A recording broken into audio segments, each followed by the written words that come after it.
नमस्कार दोस्तों, आप सुन रहे हैं लाउड स्पीकर 90 FM और मैं हूं आपका अपना दोस्त आरजे रुद्र। आज का शो बेहद ही खास है क्योंकि हम बात करने वाले हैं एक ऐसे मुद्दे पर जो युवा पीढ़ी को सीधा प्रभावित कर रहा है, यूथ में बढ़ता हुआ ओरल कैंसर। और इस जरूरी विषय पर बात करने के लिए हमारे साथ हमारे स्टूडियो में मौजूद हैं एम्स की ENT डिपार्टमेंट की डॉक्टर रुचिका अग्रवाल जी, जो सीनियर डॉक्टर हैं एम्स में। अगर आपको और या आपके किसी जानने वाले को तंबाकू, गुटखा या स्मोकिंग की आदत है तो यह इंटरव्यू आपके लिए लाइफ चेंजिंग हो सकता है। तो बने रहिए हमारे साथ और सुनिए वो जरूरी बातें जो आपको और आपके अपनों को कैंसर से बचा सकती है। तो चलिए मिलते हैं डॉक्टर रुचिका जी से। मैम, बहुत बहुत स्वागत है हमारे स्टूडियो में। और सबसे पहले तो आपसे यही जानना चाहेंगे कि ये ओरल कैंसर जो आजकल बहुत तेजी से बढ़ रहा है, ये क्या है और क्यों हो रहा है? कैंसर क्या होता है? कैंसर होता है शरीर का कोई भी हिस्सा जो बहुत तेजी से अनकंट्रोल्ड तरीके से बढ़ रहा हो। Yes ma'am. ओरल कैंसर मतलब मुंह का कैंसर। इसमें हमारा मुख्यतः जो हिस्सा आता है वो है होठ, जीभ, जबड़ा, तालू, जीभ के निचला हिस्सा और गाल। Yes. ठीक है, ये कॉमन एरिया है जो ओरल कैविटी या ओरल कैंसर में आता है। सो इस हिस्से में कोई कैंसर हो रहा है तो उसे हम ओरल कैंसर कहते हैं। Yes ma'am. आमतौर पर यह माना जाता था कि कैंसर एडल्ट लोगों को यानी बूढ़े लोगों को होता है, बट आजकल देखा जा रहा है कि यूथ में भी यह तेज़ी से बढ़ता जा रहा है। तो क्या कारण है डॉक्टर रुचिका इसका? ओरल कैंसर जो है ये अपने एरिया में अगर हम देखें तो सबसे कॉमन वो 35 से 55-60 की उम्र में सबसे ज़्यादा देखा जाता है, वो भी पुरुषों में ज़्यादा देखा जाता है। तो ये जानने के लिए कि ये यंग एज पे क्यों हो रहा है, हाँ ये बात सही है। आजकल हम लोगों को अपने यहाँ आप ये कह लीजिए कि 35 से नीचे के भी लोग मिल जाते हैं। yes. मतलब 25-30 साल के लड़के हैं वो, उनको भी इस तरह की बीमारी के साथ आते हैं। तो इसके लिए जानना जरूरी है कि ये होता कैसे है। yes, तो इसका सबसे कॉमन कारण जैसे आपने बताया तंबाकू। 90% ओरल कैंसर तंबाकू और शराब, पान मसाला, सुरती, गुलमंजन, इन सब की वजह से होता है। और ये सेवन हमारे यहाँ अनफॉर्चुनेटली बहुत कॉमन है। ठीक है, आपको सब्जी की दुकान मिले ना मिले, तंबाकू की दुकान हर गली, हर मोहल्ले में मिल जाती है। तो उसकी एक्सेसिबिलिटी बहुत ज़्यादा है। इन स्पाइट ऑफ कितने हम लोग मतलब सरकार ने नियम कानून बना रखे हैं, लेकिन हर गली मोहल्ले में, स्कूलों के पास में इन सब की इतनी ज़्यादा अवेलेबिलिटी है, इतना ज़्यादा पाया जाता है, एक्सेसिबिलिटी है कि कम उम्र से भी लोग तंबाकू लेना शुरू कर देते हैं। yes, तो इसी वजह से एक्सपोजर टाइम बहुत ज़्यादा हो गया। अपने कम उम्र से 15 साल के बच्चे तंबाकू लेते दिख रहे हैं। हमने अपनी ओपीडी में जो सबसे कम मेरे ख्याल से 10-12 साल का एक बच्चा देखा था, वो तंबाकू लेता था। ठीक है, तो उस उम्र के बच्चे जब तंबाकू लेना शुरू करेंगे तो मानी बात है 25-25 साल में आपके 10-12 साल हो गए तंबाकू के, तो मुंह में नुकसान होना शुरू हो ही जाएगा।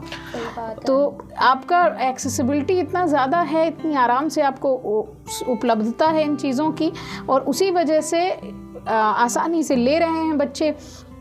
यंग उम्र हो जो है, उतना इम्प्रेशनेबल माइंड है, उन लोगों को समझ नहीं आता कि इसका क्या नुकसान है। इन स्पाइट ऑफ हर उसके बाहर फोटो चिपकी है, वो ध्यान ही नहीं देते। बड़ा सा फोटो उस पे लगा रहता है, वो ध्यान और ही नहीं वो भी देते कितना गंदा फोटो है कि कैसे कैंसर। वो स्टेज 4B के सबके ट्यूमर्स हैं जिनकी फोटोज हैं, लेकिन स्टिल लोग ध्यान नहीं देते हैं। अच्छा, कई लोग बोलते हैं कि हम गुटखा पान तो खाते ही नहीं थे और मुझे ओरल कैंसर हो गया। तो क्या ये कैसे हो जाता है मैडम? ऐसा तो माना जाता है कि ओरल कैंसर जो है, अगर 100 मरीज देख रहे हैं तो 100 में से 90 मरीज तो तंबाकू वाले होते हैं। तो जिनको हम कहते हैं प्रिवेंटेबल हैं सीधे सीधे। हाँ, 10 मरीज ऐसे हैं जिनके या तो जीभ में आपके दांत बहुत तेज है, बहुत समय से वो दांत वहाँ पे लड़ रहा है कहीं पे, जिसकी वजह से घाव होता जा रहा है, भर नहीं रहा है, तो वो आगे चल के कैंसर बन सकता है। कुछ और हैं लीजन लाइकन प्लेनस या इस तरह के घाव होते हैं जो बार बार छाले कर रहे हैं, सूख रहे हैं लेकिन पूरा नहीं सूखते, इनकी वजह से भी हो जाता है। कुछ जेनेटिक कॉज भी हैं, लेकिन फिर भी अभी भी हमारे यहाँ प्रिवेंटेबल 90% हैं जो तंबाकू की वजह से हैं, पान मसाले की वजह से हैं। उनको हम लोग बचा लें तो भी हमारे पास बहुत वो रहता है कि मार्जिन की, हाँ भी जिनकी हम सेहत बचा सकते हैं, जान बचा सकते हैं। युवाओं को किन शुरुआती लक्षणों पर ध्यान देना चाहिए, क्योंकि स्टेज जब आगे बढ़ जाते हैं तो उसका इलाज करना मुश्किल हो जाता है, तो शुरुआती क्या क्या लक्षण होते हैं डॉक्टर? तो नॉर्मल से लेकर के कैंसर बनने के बीच का स्टेज जो है वो बड़ा लंबा होता है, बट लोग बहुत कॉमनली उसे निगलेक्ट करते हैं। अब वो सफ़ेद दाग हो सकता है, लाल दाग हो सकता है, थोड़ा कड़ापन हो सकता है, बार बार छाले हो सकते हैं, मुंह खुलने में दिक्कत हो सकती है। ये छोटे छोटे प्री कैंसर लेजन या प्री मेलिग्नेंट लेजन कहते हैं इनको, इस तरह के दाग हो सकते हैं। तो अगर वो भी हो रहे हैं, हम उस समय भी पकड़ लें, तंबाकू बंद कर दें, और अगर उसमें कुछ इलाज करना है तो वो इलाज करके उनको ठीक कर लें, तो भी हम लोग कैंसर की स्थिति तक पहुंचने से पहले बच सकते हैं। हाँ, तो वो जानना ज़रूरी है। पहला तो ऑब्वियसली कि तंबाकू खाना नहीं है, दूसरा ये कि अगर इस तरह का घाव है तो उसका तुरंत इलाज करा लेना है। तो आप डेफिनेटली कैंसर तक पहुंचने से पहले जाग जाएंगे तो और उस समय रहते ठीक हो सकता है। हाँ। मुख कैंसर का इलाज संभव है? हाँ। तो कितने स्टेज मतलब हम लोग शुरुआती में दिखा सकते हैं? देखिए, मुख कैंसर की मेनली 4 स्टेजेस हैं। पहला स्टेज जिसे कहते हैं जिसमें 2 सेंटीमीटर से छोटा घाव है, दूसरा स्टेज है करीब 4 सेंटीमीटर तक है, तीसरा स्टेज है जिसमें करीब 6 सेंटीमीटर तक का घाव है, और आखिरी स्टेज है जिसमें आसपास की या तो चमड़ी पकड़ लिया, जबड़ा पकड़ लिया, ऐसे कई हिस्से पकड़ लिए हैं, तो वो आखिरी चौथी स्टेज हो गई। चौथी का भी ए और बी है जिसमें खून की मोटी नसें पकड़ ली या फिर ऑपरेबल केस है। तो सर्जरी जो है अप टिल 4A तो हो जाती है।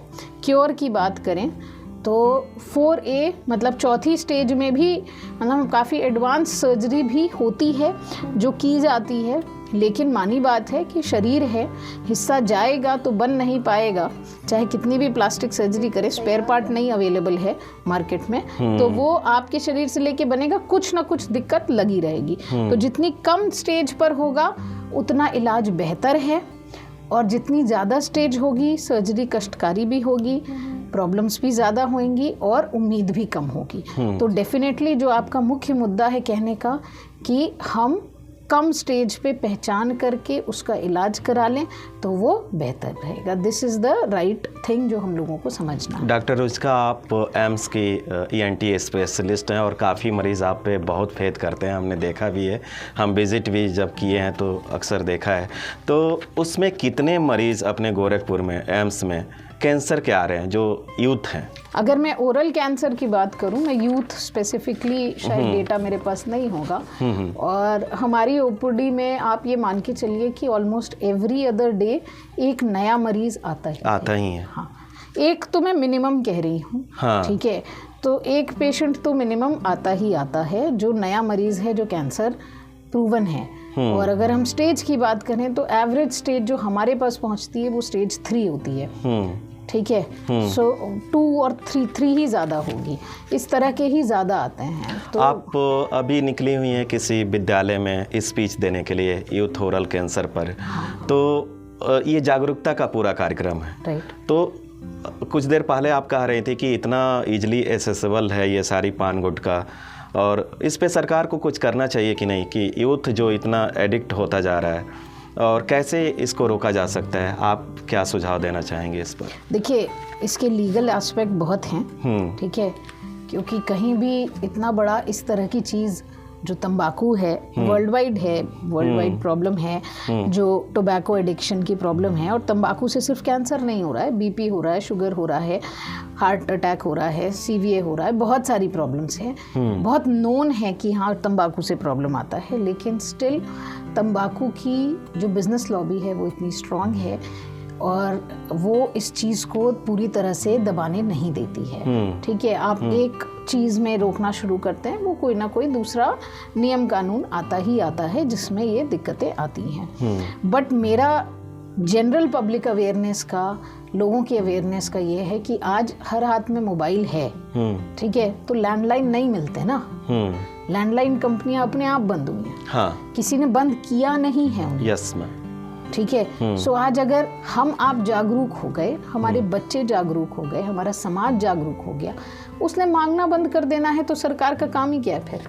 वो अपने आप बंद वो हो अपने आप बंद हो जाएगा। Yes. हम लीगल में कह के दूसरों को दोष देते हैं कि उनका काम है, सरकार का काम है बंद कर दे, लेकिन आप ना मत लेंगे तो वो दुकान अपने आप बंद हो जाएंगी। वो नहीं देंगे, वो आपको हेल्दी चीज़ें ऑप्शन देंगे, फिर फल सब्जियों का दुकान लगाएंगे। पर लोग मांगते हैं, लोग लेते हैं तो दुकानें लगती हैं। डिमांड है तो इसीलिए डिमांड है तो सप्लाई है। ठीक है, हम दूसरों को अपनी सेहत की जिम्मेदारी हमें खुद ही लेनी पड़ेगी। Yes ma'am. हम अपनी सेहत की, अपने परिवार की, अपने अपनों की, अपने बच्चों की, उनकी सेहत की जिम्मेदारी हमें लेनी पड़ेगी। जो हम एक स्पेशल चीज़ सोचते हैं, मैंने आपको बताया 35 से 60 की उम्र, 55 की उम्र के पुरुष सबसे ज़्यादा हमारे पास आते हैं जो ओरल कैंसर लिए हुए हैं। इन जनरल समाज की स्थिति ये रहती है कि 35 से 55 साल की उम्र ही घर चला रहे होते हैं पुरुष। ठीक है, यस मैम। वही मेन अर्निंग मेंबर्स होते हैं। अगर उनको ऐसी बीमारी हो जाती है तो इलाज में खर्चा होएगा, सेहत खराब होएगी। कैंसर में चाहे कुछ भी कह लीजिए, अगर आप थोड़ा भी लेट स्टेज हैं, आपको गारंटी नहीं देगा कोई। यस। ठीक है, तो आपके बच्चे जो छोटे हैं उस समय, ठीक है, और जो आपके माता पिता जो आप पर निर्भर हैं, तो पूरा परिवार उस चीज से अफेक्ट हो जाता है। Yes ma'am. ठीक है, हाँ, आप समझ रहे हो, उससे पूरा परिवार अफेक्ट हो जाता है। बच्चों की पढ़ाई लिखाई से लेके माँ बाप की दवाइयाँ तक सब कुछ अफेक्ट हो जाता है उस चीज़ से। वो परिवार समाज में एक तरह से इकोनॉमिक स्टेटस में एक पायदान नीचे आ जाता है। ठीक है, और उससे उबरने में उसको शायद 2-3 जनरेशन लग जाए। ठीक है, क्योंकि वो एक तंबाकू की लत का आदी था। तो वो जिम्मेदारी लेना तो हर उस इंसान का काम है ना जो जाके तंबाकू खरीद रहा है। Yes. उसको ही समझना है कि भाई मेरी जिम्मेदारी है वो। Yes ma'am. मैं एक कॉमन चीज मरीजों से कहती हूँ जब वो तंबाकू छोड़ने की लत पे आते हैं, आप अपनी मोटरसाइकिल में मिट्टी का तेल नहीं डालते हैं, नहीं, ठीक है, लेकिन अपने शरीर में कचरा डालने को तैयार होते हैं। Yes ma'am. हम लोग कुछ भी खाते पीते रहते हैं। हाँ, जो नीड शरीर में आप तंबाकू डाल रहे हैं जिसका इतना नुकसान है आपको पता है, पर आप अनदेखा करना चाह रहे हैं। अपनी बाइक में, अपनी गाड़ी में आप मिट्टी का तेल या लेडेड पेट्रोल नहीं डालना चाहते। यस। उसमें मिलावट नहीं चाहिए, खाने में मिलावट चलेगी, तंबाकू चलेगा। पर bike, car, machine factory made है, उसका स्पेयर पार्ट अवेलेबल है, आपके शरीर का स्पेयर पार्ट नहीं अवेलेबल है।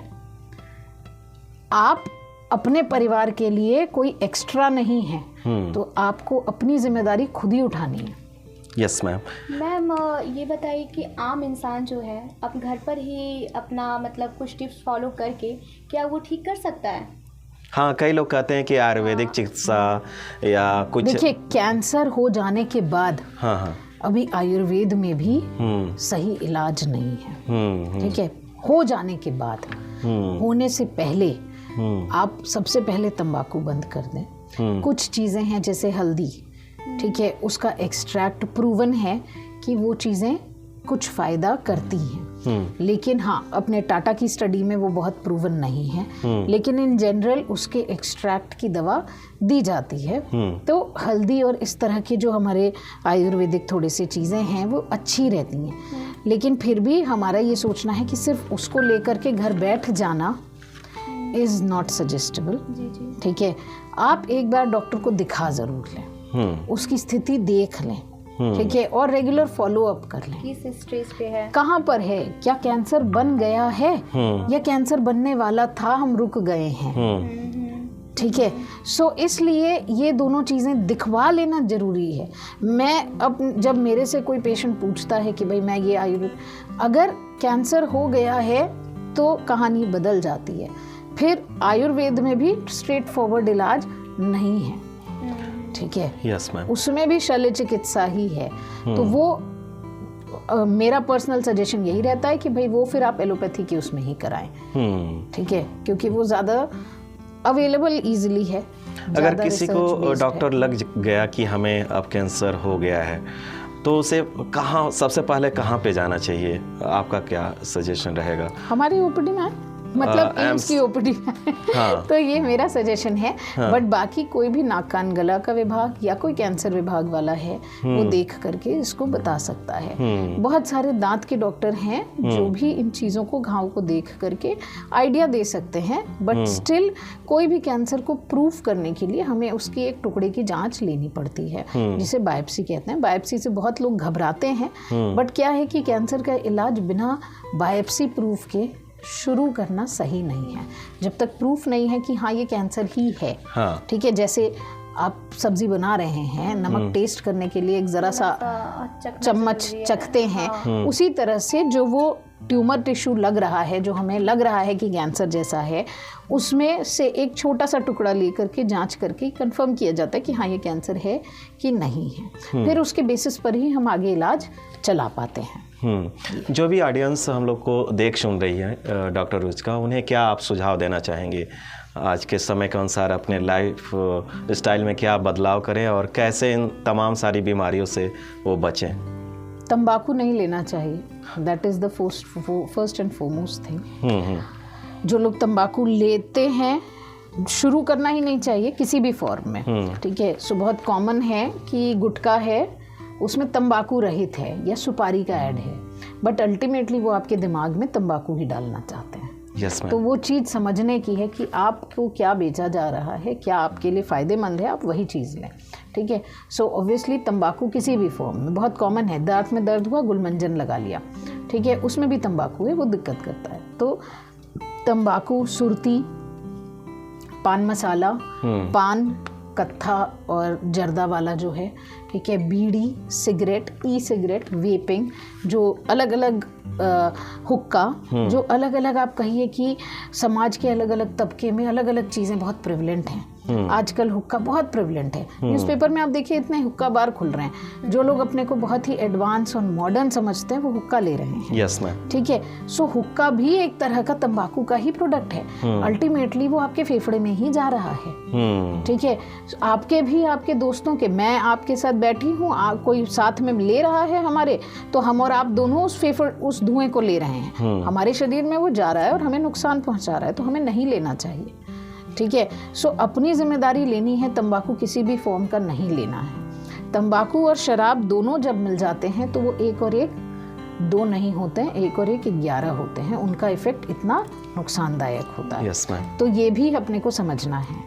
ठीक है, इसके अलावा एक बहुत ज़रूरी, जो लोग तंबाकू लेते हैं वो चाहें तो या तो किसी डॉक्टर से परीक्षण करा लें, नहीं तो मुंह की जांच करने के तरीके हैं। आप खुद से भी शीशे से देख सकते हैं, कोई होंठ है, गाल है, जीभ है, ऊपर नीचे तालू है, उसमें चेक कर सकते हैं कि कहाँ कोई घाव है। कॉमनली कोई अलग सा दिखने वाला सफ़ेद घाव, कोई दाग, कोई लाल घाव, कोई गांठ, कोई गले की गांठ, ठीक है, कोई ऐसा है जीभ में लड़बड़ाहट आ रही है, बोलने में दिक्कत आ रही है, लार बहुत ज़्यादा बन रही है, घाव है जिसमें दर्द है, दांत निकलवाया था उसका घाव नहीं भर रहा है, ऐसे जो भी लक्षण हैं उनको आपको ठीक से किसी डॉक्टर को दिखाना है। तो सही जानकारी और सही इलाज बहुत ज़रूरी है। तो जानकारी हम दे रहे हैं, बट इलाज भी सही जगह लेना ज़रूरी है। सही जगह लेना ज़रूरी है। क्या है कि किसी नॉर्मल आदमी को जरा सा घाव हुआ, उसने जो तंबाकू खाता है उसको जरा सा, उसे शक तो हो रहा है, वो जाएगा बगल की दुकान से जरा सा घाव का दवा ले लेगा। उसने असर नहीं किया, 4-5 दिन वो दवा असर की, फिर अच्छा असर नहीं कर रहा, चलो अब हम बगल के किसी और डॉक्टर को दिखा कर आते हैं। हाँ। अब अगर डॉक्टर को लगा कि डॉक्टर ने पहचान लिया कि कैंसर जैसा लग रहा है, तो उसने कह भी दिया कि दिखा लो, तो हो सकता है कि वो जाते जाते हफ्ता 10 दिन सारा इंतजाम बिठाते बिठाते हफ्ता 10 दिन लगाएगा। कि भाई हम अब जाएंगे, फलानी जगह जाएंगे, फलाने ने बोला है, 4 जगह देखेंगे, या कैंसर के डर से खुद ही बैठ जाते हैं। अक्सर होता है कि जिसने बोल दिया कि भाई कैंसर हो सकता है आपको, तो वो इतना डर जाते हैं कि वो किसी से बताते नहीं हैं। ठीक है, बट इस डर से बैठ जाना ये उनके शरीर को और नुकसान करता है। क्योंकि जो पहली स्टेज थी वो अक्सर हमारे यहाँ पहुँचते पहुँचते तीसरी हो जाती है, एंड प्रैक्टिकली अगर मैं टाटा बनारस या टाटा मुंबई की बात करूँ, वहाँ तक पहुँचते पहुँचते चौथी हो जाती है। Yes ma'am. ठीक है, सो आप समझ रहे हो कि दौड़ने से नहीं होता है, इधर दौड़ा फिर उधर दौड़ा, ऐसे करके ना वो पहुँचते पहुँचते पहली स्टेज चौथी स्टेज में पहुँच गई, तीसरे में पहुँच गई, उम्मीद घटती जाती है, इलाज कष्टकारी होता जाता है। तो इसलिए समय रहते सही जगह पहुंच के इलाज शुरू कराना ज़रूरी है। एम्स में सरकारी है, यस मैम, आपका, आप वहाँ आ सकते हैं, कोई दिक्कत नहीं है। तो इस तरह की चीज़ें होती हैं, लेकिन आपको जागरूक रखना, रहना लोगों को खुद से बहुत ज़रूरी है। बहुत बहुत शुक्रिया मैम हमारे स्टूडियो में आने के लिए। और जो भी आज का एपिसोड सुने उनको अब हम तो यही सुझाव देंगे कि आज से गुटखा पान ये सब खाना तम्बाकू बंद कर दीजिए। जैसे अभी मैम ने कहा कि हम जब कोई बाइक लेते हैं और 70-80 हज़ार लाख रुपए की बाइक होती है, उसमें पेट्रोल के अलावा और कुछ नहीं डालते हैं, लेकिन ये भगवान ने जो हमें एक शरीर दिया है, इसमें कोई दिक्कत हो जाती है, कैंसर हो जाता है, तो इसका पार्ट जो होता है मिलना मुश्किल हो जाता है। तो जो भी डॉक्टर रुचिका ने कहा है उसको अपने जीवन में उतारिए और आगे से हो सके तो बंद कर दीजिए या धीरे धीरे कम करते रहिए। आने वाले जनरेशन के लिए भी सही रहेगा और आपका जो परिवार है वो भी सुरक्षित रहेगा।